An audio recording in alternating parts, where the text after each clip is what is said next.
We're looking at Hebrews chapter. Look, the mic died. What? Did it ever? Chuck, did you do that? Put it down so we can hear Tim better. Oh, okay. Much as I was paying attention. Hebrews chapter 11. And we're speeding right along, folks. We're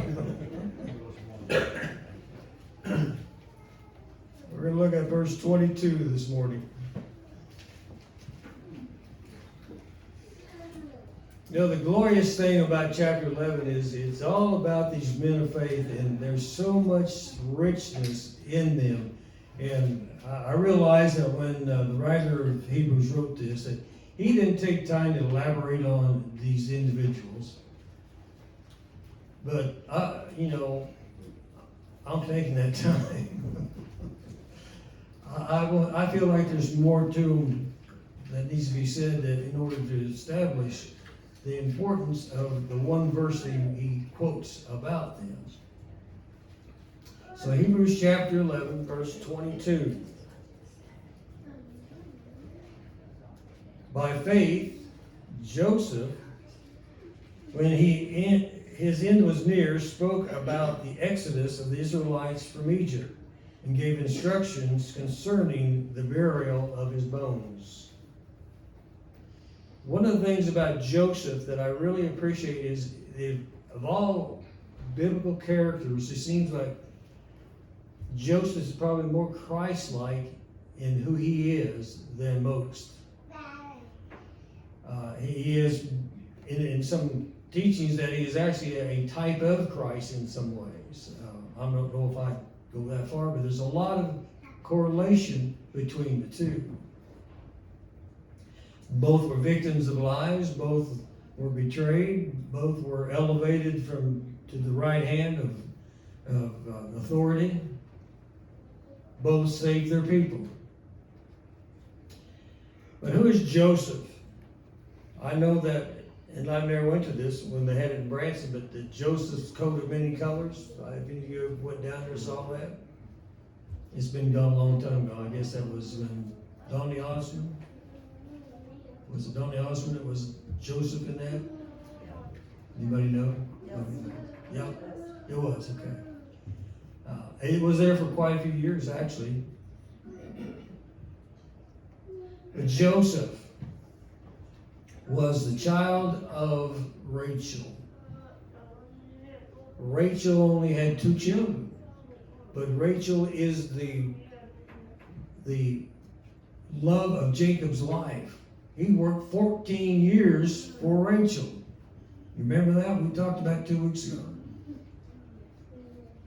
But Rachel was barren, and pretty much towards the end of Jacob's and Rachel's life. Matter of fact, Rachel died in childbearing when Benjamin was born. She only had 2 children. So by nature, we have this thinking that Joseph is so important. I mean, there's a lot of chapters about Joseph in the scriptures, from 37 to 50, minus 1 chapter, which deals with Judah. And I'm going to try to encapsulate those in a short time. I don't know if that'll get all of them. But because of the relationship that he has, we kind of think that he's the chosen seed. Well, he's not. We'd be mistaken to think that he's the chosen seed. One of the children of Leah, by the way, happens to be the chosen seed, meaning from which Christ will descend, which is the last child born of Leah, Judah. That's where Joseph's seed came from.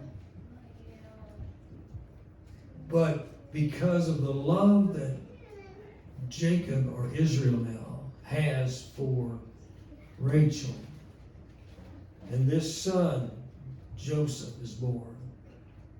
Finally. And so it becomes the favorite child. Do you know what happens when you have a favorite child in a family of 10 brothers or 11 brothers? Yeah. I was raised with 3 brothers and a sister. And 2 cousins and an aunt. All growing up in the same household. All children, by the way. Due to car wrecks and death and all this kind of thing. And there was a favorite in the household. We all knew that. My sister.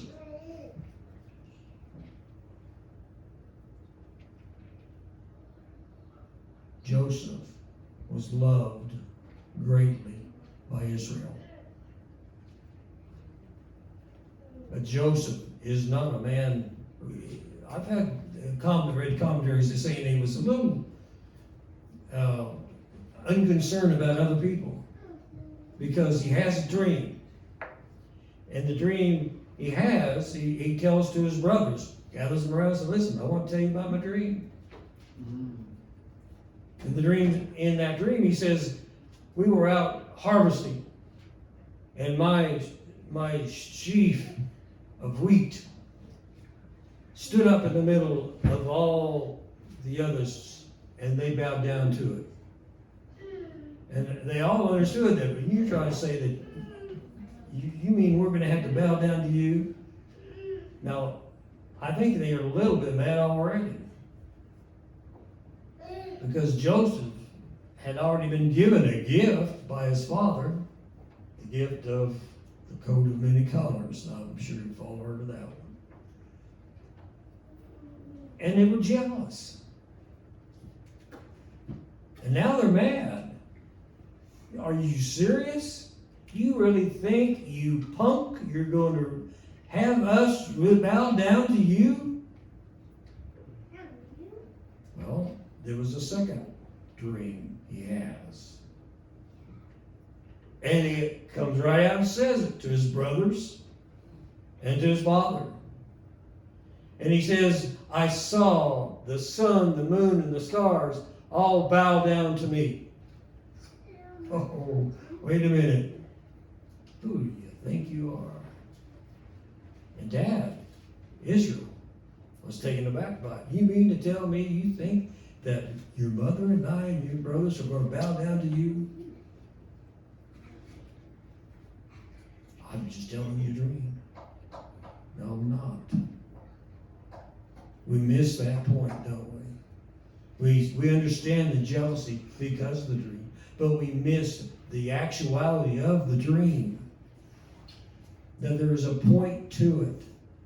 There is a prophecy within it. Well, things aren't well. The 10 brothers, they go off and they go feed the sheep up in, I don't remember exactly where, Shechem, I think is where they started. That's, by the way, where Abraham's buried. And later on, everyone else, Isaac and Joseph's house will be. And Israel says, now I want you to go check out on your brothers and find out how they're doing and take some food to them and bring me a report. Well, he's going, and he goes to where they were supposed to be feeding the sheep, and they're not there. But he meets a man that's in the field, and he wandering around, and he tells him, asks him, have you seen anybody feeding sheep up here? He says, yes. They've gone on further down. I don't remember exactly where, but they've gone to feed sheep in a different pasture. So he walks to that pasture. As he's coming, his brothers see him. And they gather around each other and say, there he is. There's that dreamer. I think we should kill him. I call that a little disturbing. Kill your brother? Not the first time that's happened. Over jealousy. You remember Cain and Abel? Over jealousy.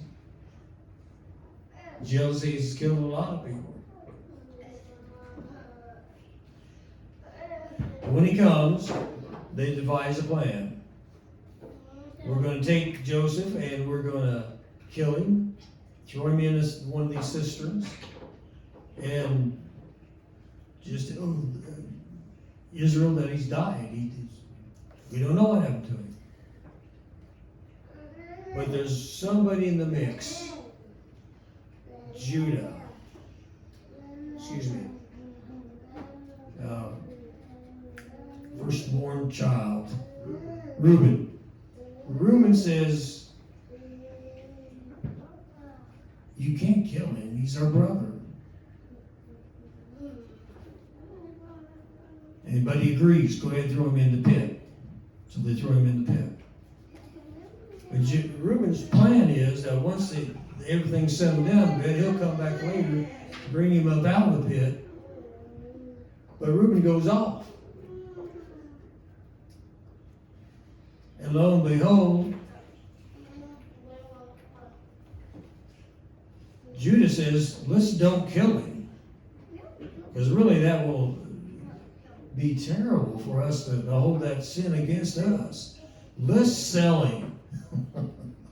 Because we see this caravan of Ishmaelites, in other words, relatives, coming, and we'll sell him to them. So they wind up selling Joseph to the Ishmaelites for 20 pieces of silver, the price of a slave. How many pieces of silver would Jesus sold for? 30.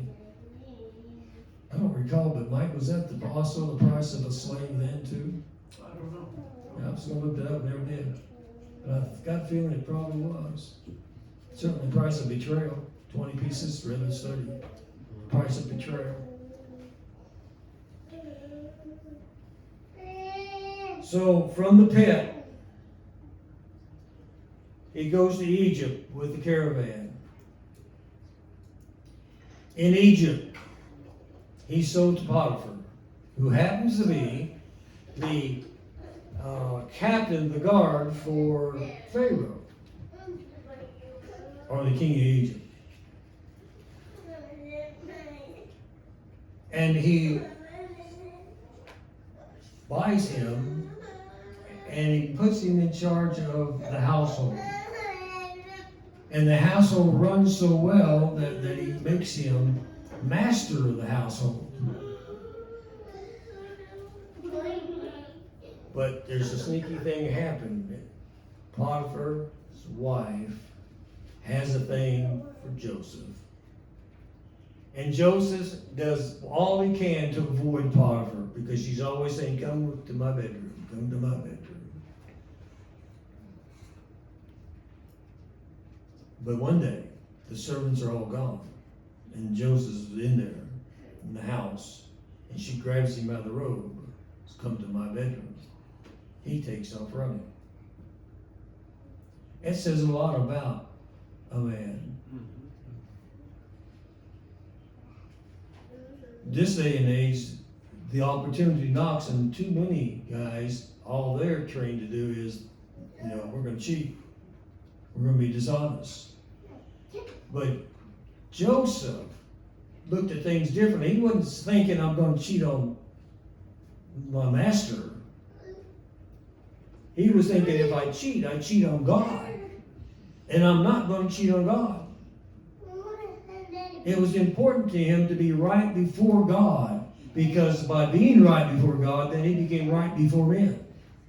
Yes, amen. You talk about a testimony. In the situation where he's in Potiphar's house, he was just so perfect in all he did that he achieved greatness, if you would, in his own little pond.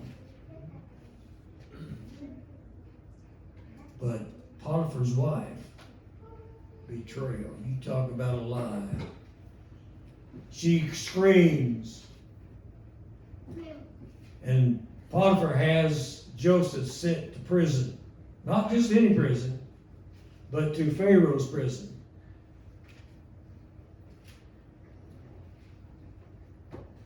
I look at that, and it becomes so familiar. You've got Jesus, who is the Prince of Heaven, robed in the robes of righteousness,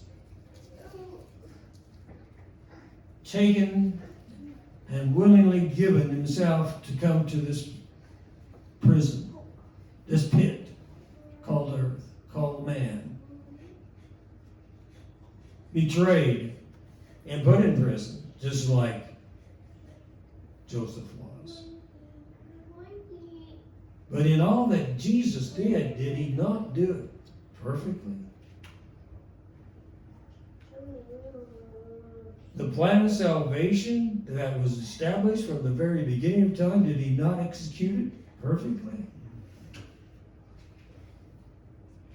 You know, there are 400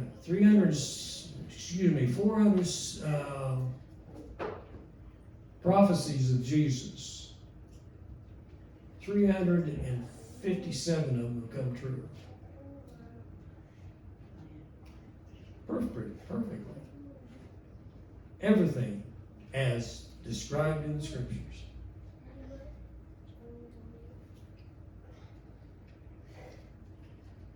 Jesus was more than a dreamer.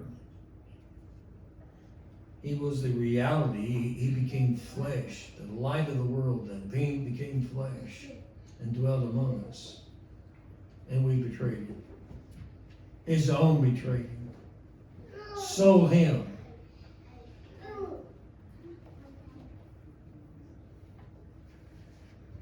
Meanwhile, in jail, actually in the prison of Pharaoh, there are two officials of Pharaoh.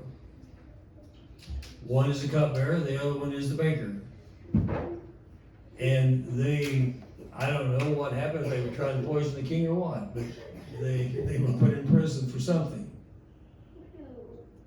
But they both had dreams.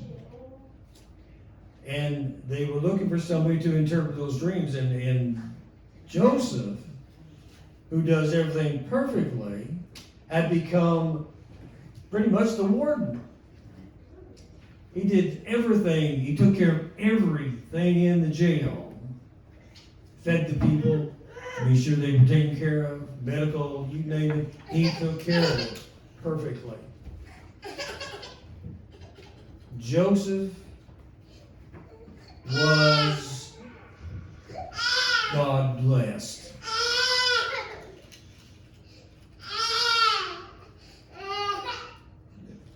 He's all right. He'll be all right. Yeah, he just needed that. That's fine. Don't worry about it. Joseph was so blessed by God that somehow he was in connection with these men that were in Pharaoh's court. And he interprets the dream for them. The first dream is the cupbearer. He dreams that he sees a vine come up with 3 heads of grapes on it, large heads of grapes, and he squeezes those in Pharaoh's cup and gives the cup to Pharaoh.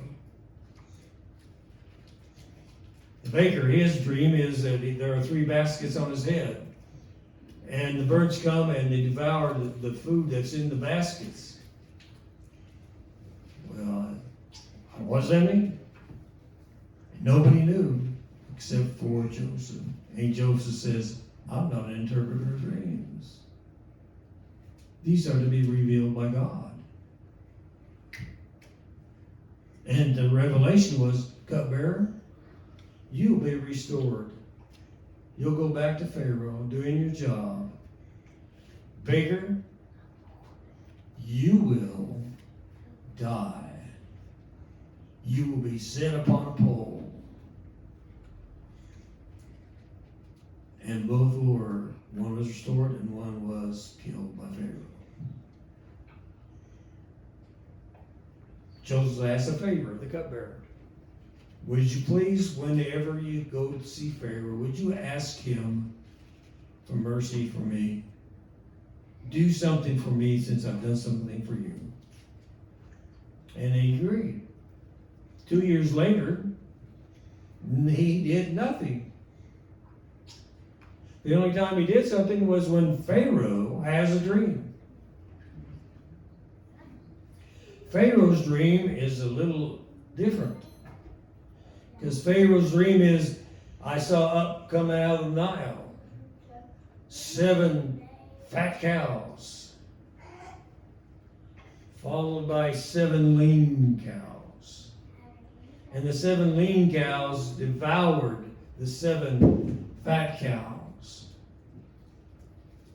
I saw, in the second dream, I saw 7 shocks of wheat, sheaves of wheat, strong and full, and 7 that were wind scorched and sun scorched and just barren, that devoured the 7 full.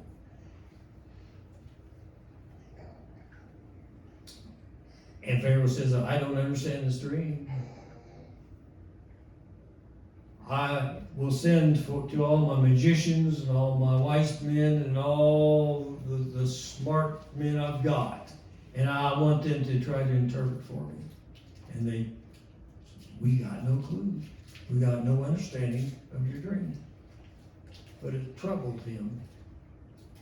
But the cupbearer finally remembers, hey, Pharaoh, there's a guy in the jail that interpreted one of my dreams that came true. And the baker, his dream came true. He must be a man of God. So Pharaoh sent for Joseph to come up out of this. Joseph didn't come up in prison guard. He went and took a bath, put on clean clothes, so he could go, and shaved, by the way, so he could go before the Pharaoh out of respect. Can you imagine that? Respecting somebody's authority. It's hard to do that this day and age, isn't it? There's such division in our country where we don't like this guy because he was president and he was rotten. This guy's rotten. And we can't find a good president anywhere.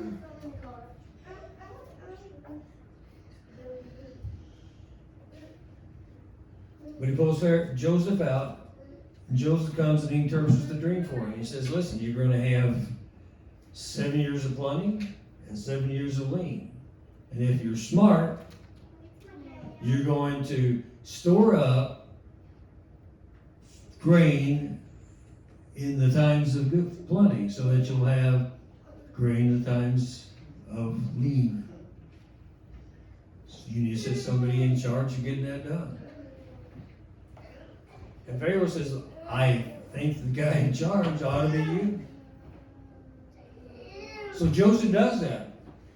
He sits out and he not just puts the storehouse in Pharaoh's where he lives, but he sends it throughout the regions of Egypt. And he oversees them. He personally goes through and oversees each and every one of them. He does things in the way that God would have you to do things. Cautiously, carefully, thoughtfully. And the storerooms were filled. They were brimming full.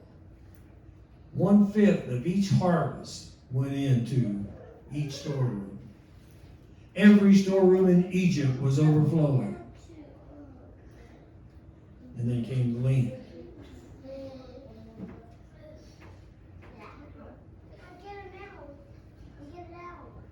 The grain was doled out. And this kind of bothered me when I read this. By Joseph's command. You buy your grain. You're going to purchase it. I'm not giving it away. Well, that's not for this day and age now, does it? You got to give that food away that poor people are starving. No. Because what will happen is you'll become robbers. You'll come in and you'll take it, but you're going to pay for it. So they bought their grain till they ran out of money. And when they ran out of money, then they had to buy grain by giving cattle. So Pharaoh wound up owning all the cattle and the people, because the last thing they did when they ran out of cattle was you became slaves to Pharaoh. Give it all. Give it all if you want to eat. Now we often talk about this, that the relationship we have with Jesus Christ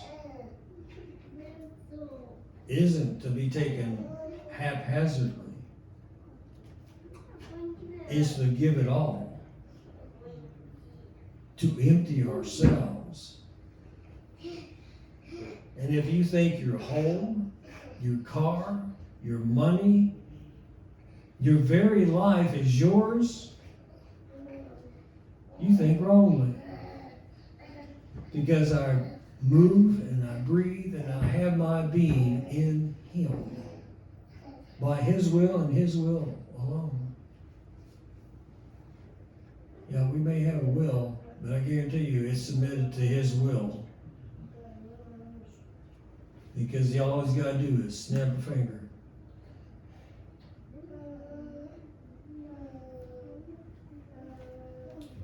Thankfully, these events happen. What's so great about a famine? Well, what's great about a famine is Joseph's father, Jacob, sends his son to Egypt because they've got grain in Egypt. And as it goes, they come down and they purchase grain. They have silver. Joseph, they come before him. The brother recognizes them. They do not recognize him.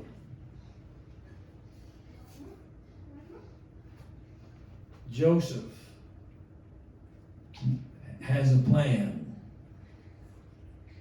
It's pretty, well, I'm not going to go into all of it because it's pretty drawn out. He has a plan. Send them back. Put the silver back in their bags. And we're going to keep Simeon down here because I'm telling them that, well, I think you're spies. And this way that'll ensure that you go back up and you'll bring back your younger brother that you failed to bring down. And so that's the bargain they get. They get thrown in jail and they get out of jail and they go. And on the way, they discover they got the silver in the bags. And they're kind of shocked. We can't go back. He'll kill us. So they go and tell their father these things. And the father, you think you'd be righteous and say, well, let's go back and face the music. No. They waited till they ran out of grain and had to go back again.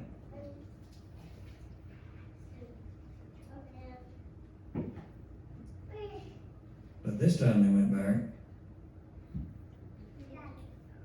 And they faced Joseph again and required of them the same thing.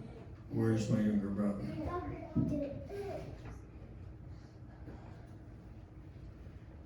And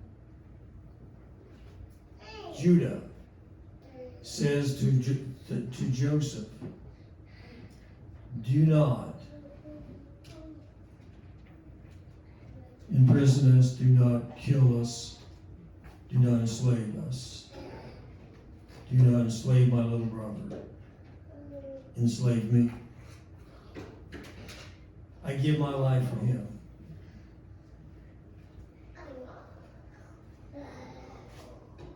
And Joseph can't contain it anymore.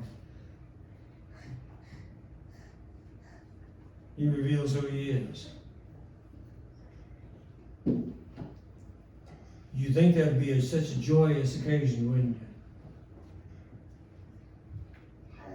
you? But I think about that, and I think about it when Jesus comes.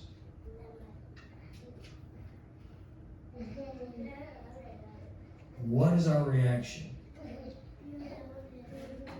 When he finally reveals himself to us. And we find out, oh no, I've been wrong all along. Or I've been right.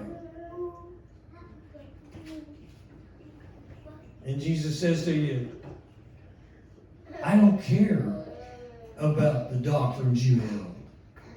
What I care about is, did you hold me? Was I in your heart so much that you would give your life for me?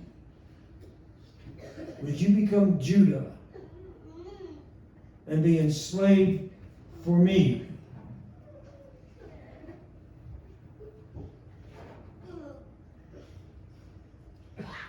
All these events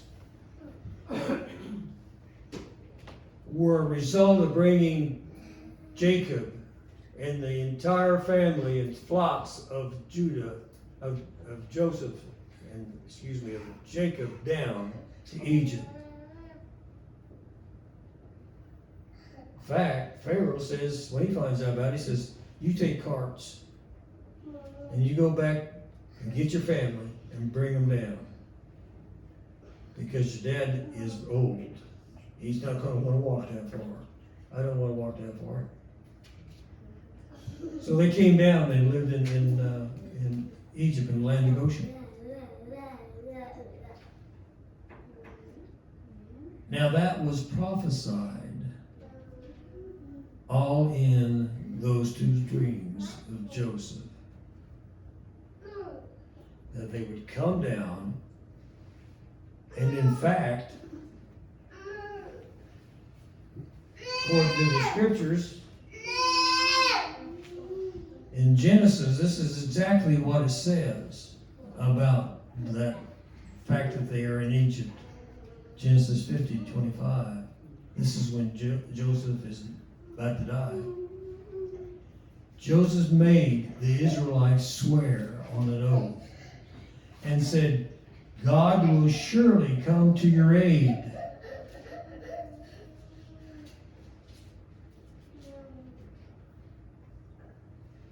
And then you must carry my bones from this place. Did you catch that? Why would God have to come to their aid? Because they were the slaves of Egypt.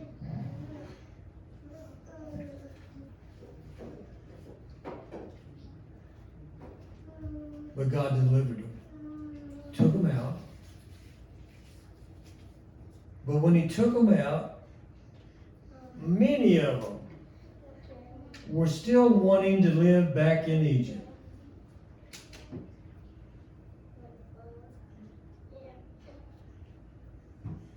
Many of us still want to live on this earth and not in heavenly realms.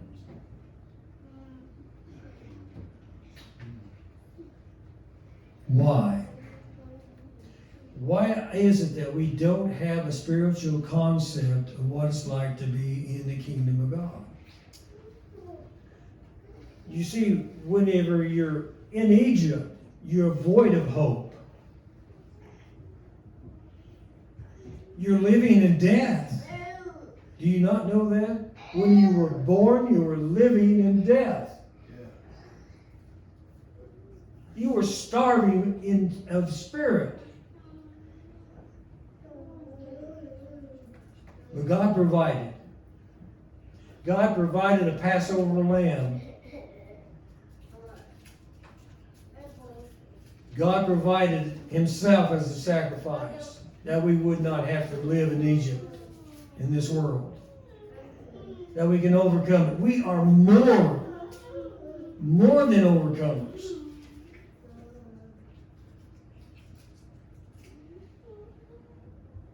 And it was with a mighty hand that God brought the children of Israel out of Egypt. It was with that mighty hand that God, in the Psalms, it puts it this way, that God Himself comes my salvation.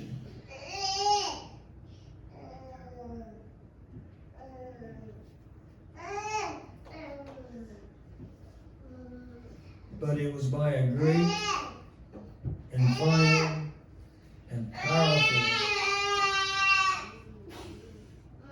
final sacrifice of the promised seed that I received my forgiveness, that I received my salvation, that I received my blessings, that I received the very heart of God.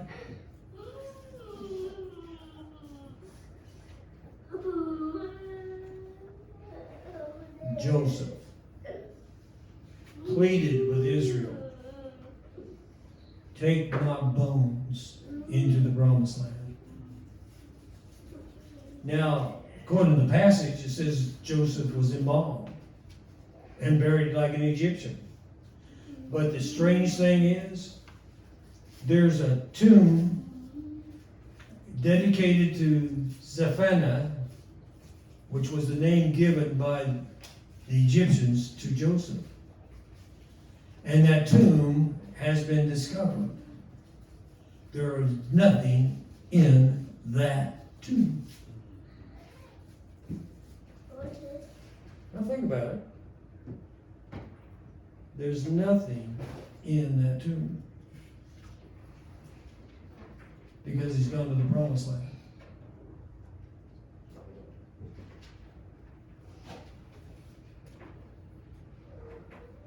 Moses found the bones of Joseph. Moses was the son of Pharaoh. Adopted, yes. But he knew all the hiding places of the bones. He knew where Moses' bones were. And so he took them up so they could be taken to the promised land.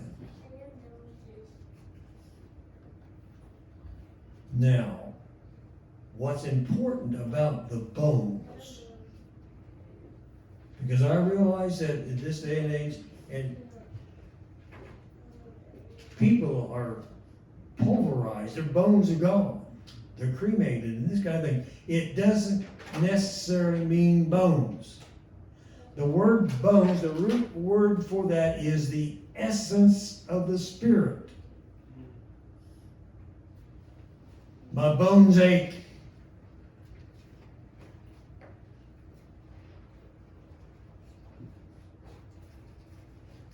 In Ecclesiastes,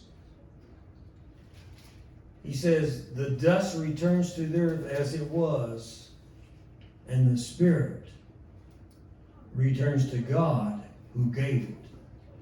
Yes, amen. That's why he wanted his bones in the promised land. That's why I want my essence in the promised land.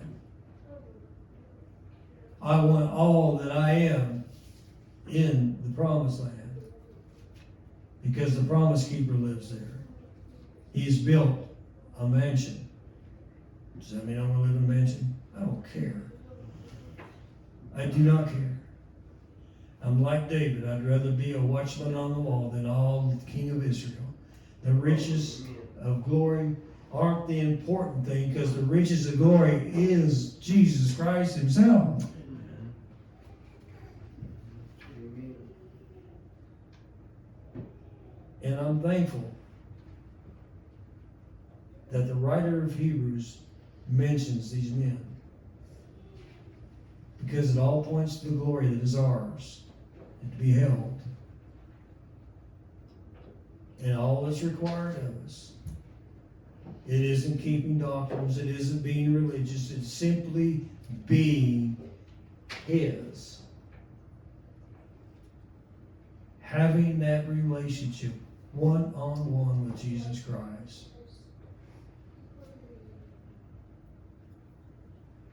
And then we can be thankful.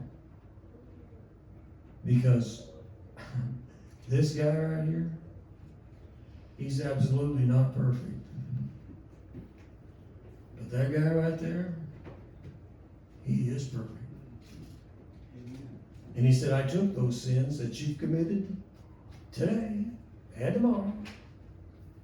I took them and I buried them in the deepest sea.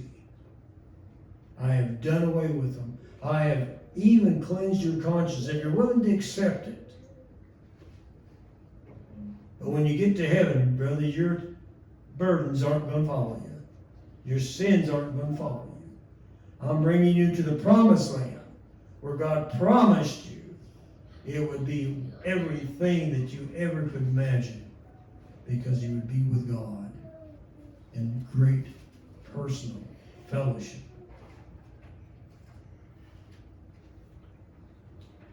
James, would you close us in prayer, please?